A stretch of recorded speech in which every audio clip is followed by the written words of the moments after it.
When the Star Wars prequel trilogy first arrived, it did so under the weight of an impossible promise. Audiences were not just expecting new films, but a return to a feeling that had shaped their sense of wonder decades earlier.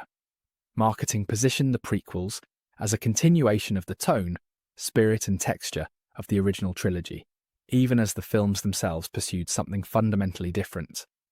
This dissonance created an immediate emotional whiplash, because viewers believed they were coming home only to discover a new house entirely.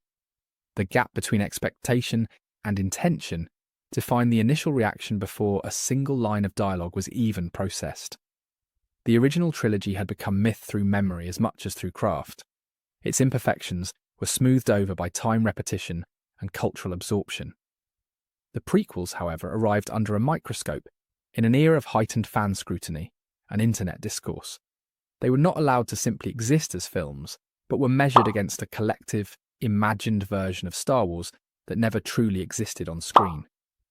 Any deviation from that imagined ideal felt like betrayal rather than reinterpretation.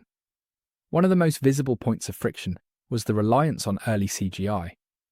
At the time, digital environments were still evolving, and audiences were accustomed to practical effects grounding fantastical worlds in tactile reality. The prequels leaned hard into digital space, creating cities, armies, and creatures that felt expansive but intangible. For many viewers, this artificiality broke immersion rather than enhancing scale.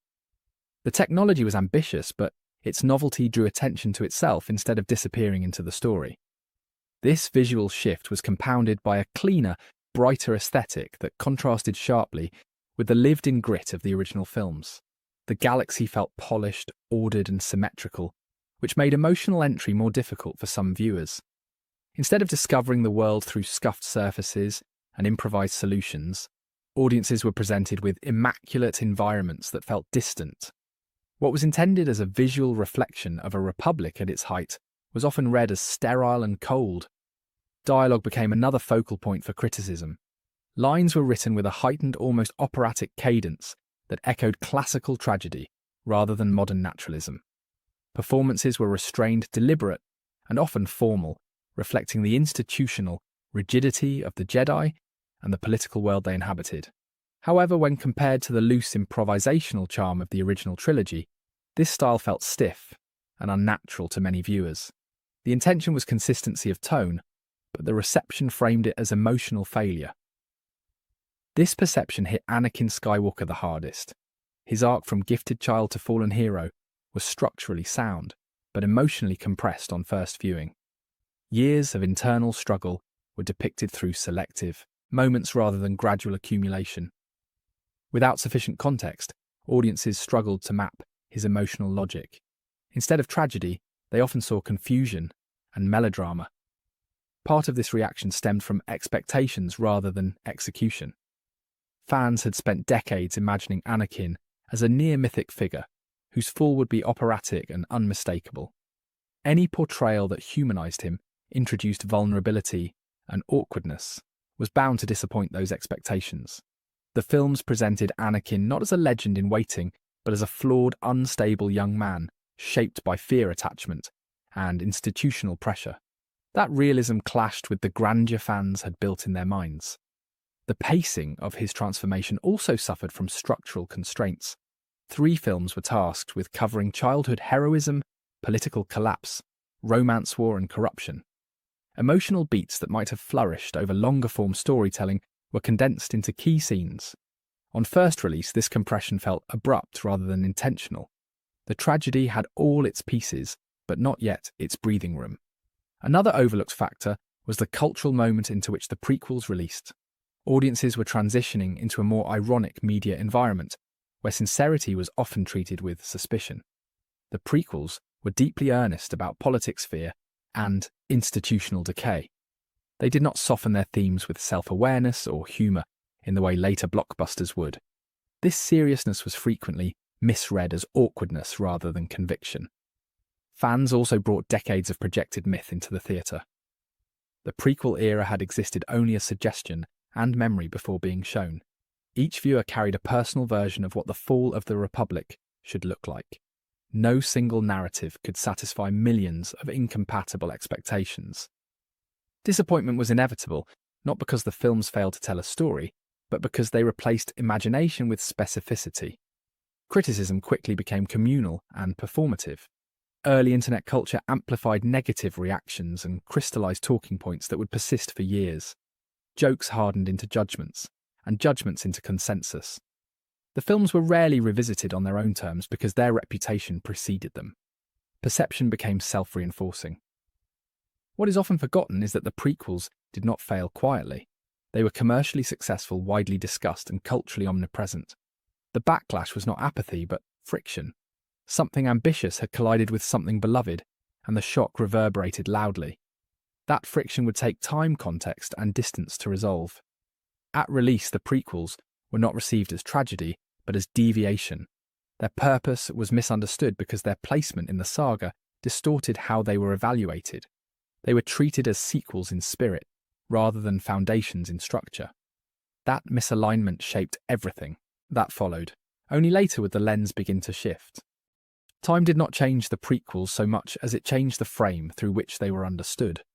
Distance softened the demand that they replicate the original trilogy's tone and allowed them to be seen as what they always were, a self-contained tragedy about institutional failure and personal collapse.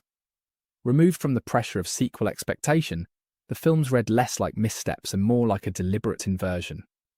The story is not about hope found, but about hope squandered. That shift in perspective alone recontextualized nearly every creative choice. As audiences revisited the films, they began to recognize the consistency of their thematic spine. Fear leads to control, control demands sacrifice, and sacrifice hollows out morality until only power remains.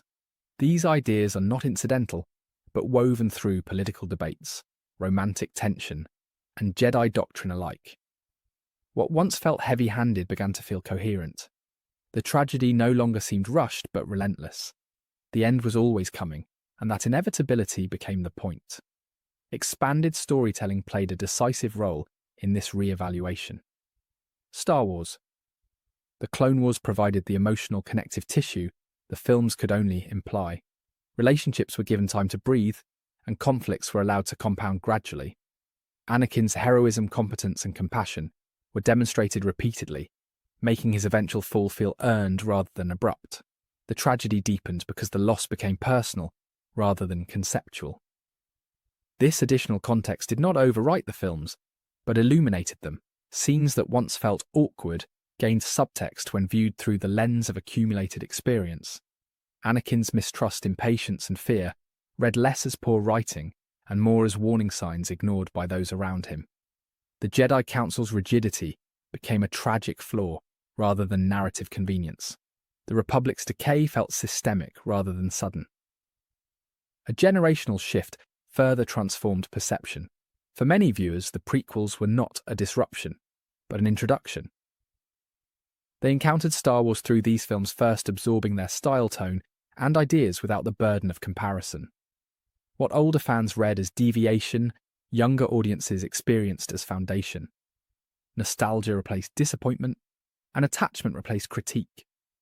These films became someone's Star Wars. This generational ownership mattered because it normalized the prequels' language and aesthetics. Their operatic dialogue, political focus, and moral ambiguity felt natural rather than alien. Over time, this reframed the conversation around quality. Instead of asking why the prequels were different, audiences began asking what they were trying to say. That question proved far more generous and far more revealing. Comparison with later Star Wars entries accelerated this reassessment. As newer projects emerged without clear direction or thematic commitment, the prequels' coherence stood out. Whatever their flaws, they pursued a singular vision across 3 films with deliberate setup and payoff. The narrative moved forward without constant retcon or reversal. The destination was known and everything pointed towards it. This clarity extended to politics and world-building. The prequels dared to foreground legislative paralysis, media manipulation, and the weaponization of fear. They trusted the audience to follow conversations about trade routes, emergency powers, and institutional erosion. What once seemed dull or confusing now reads as prescient. The films were not avoiding spectacle, but contextualizing it. Action mattered because it emerged from policy and consequence. The cautionary nature of the story has aged particularly well. The idea that democracies fall not through invasion, but through consent resonates more strongly with each passing year. The prequels argue that evil often presents itself as efficiency and safety. This message was uncomfortable on release and remains unsettling now. Its relevance has only grown with time. Even stylistic criticisms have softened under reappraisal. Early CGI no longer competes with contemporary realism because audiences accept it as part of a transitional era. What once felt artificial now reads as intentional stylization. The clean, symmetrical Republic aesthetic contrasts meaningfully with the later decay of the Empire. Visual language reinforces theme rather than undermines it. Anakin's arc benefits most from this holistic view. Seen across film series and supplemental material, his fall becomes a slow suffocation rather than a snap decision. Fear attachment and isolation compound over years.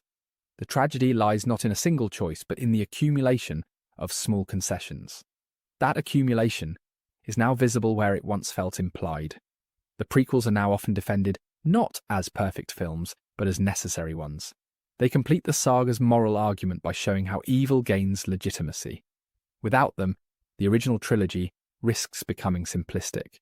With them, victory feels fragile and conditional. Balance is not assumed, but fought for, and often lost. Re-evaluation has also been fueled by honesty. Fans no longer feel obligated to defend every creative choice or dismiss every criticism. The conversation has matured into nuance. The films can be flawed and meaningful at the same time. That balance mirrors their themes. Perfection was never the goal. Tragedy was. In the end, the prequels' redemption is not about vindication, but understanding. They are no longer measured against what fans wanted them to be, but appreciated for what they attempted to do. Their ambition outpaced their execution at times, but ambition is what gives them longevity. They dared to tell a difficult story inside a beloved universe. Time has proven that daring matters. The legacy of the prequels now rests not in apology, but in influence. They shaped a generation, challenged the franchise, and expanded what Star Wars could talk about. Their fall from grace and rise to reappraisal mirrors the story they tell. That symmetry feels appropriate. Tragedy understood too late is still tragedy, but it can also become wisdom.